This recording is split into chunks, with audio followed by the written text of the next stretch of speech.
नमस्कार बच्चों, आज हम हिंदी विषय में भाषा विचार के बारे में पढ़ेंगे। अधिगम प्रतिफल। छात्र भाषा के महत्व से परिचित होंगे, भाषा के विभिन्न रूपों को जानेंगे और भाषा के शुद्ध रूप का प्रयोग करने में सक्षम होंगे। तो बच्चों, भाषा है क्या या भाषा किसे कहते हैं? अपने मन के विचारों को बोलकर या लिखकर दूसरों तक पहुंचाने का साधन ही भाषा कहलाती है। इस प्रकार भाषा के दो रूप हैं, मौखिक भाषा और लिखित भाषा। जब हम अपने विचारों को बोलकर प्रकट करते हैं उसे मौखिक भाषा कहते हैं। मौखिक अर्थात मुख से निकली हुई।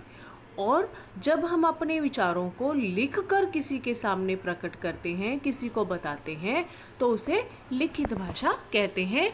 लिखित का अर्थ है लिखी हुई। बच्चों, कोई भी भाषा व्याकरण के नियमों में बंध कर ही अपना सही रूप, सही अस्तित्व धारण करती है। इसलिए व्याकरण ही है जो भाषा के शुद्ध रूप का ज्ञान प्रदान करती है। और प्रत्येक भाषा के लिखने की अपनी एक विधि, अपना एक तरीका होता है। हर भाषा को लिखने की यही विधि उसकी लिपि कहलाती है। हिंदी भाषा की लिपि का नाम देवनागरी है और संस्कृत भाषा की लिपि भी देवनागरी है। वास्तव में बच्चों, संस्कृत भाषा हिंदी भाषा की जननी है। हिंदी भाषा का जन्म संस्कृत भाषा से ही हुआ है, इसलिए दोनों की लिपि भी देवनागरी है। अंग्रेजी भाषा की लिपि रोमन है और पंजाबी भाषा की लिपि गुरुमुखी है। उर्दू, अरबी और फारसी भाषाओं की लिपि दाएं से बाएं ओर लिखी जाती है।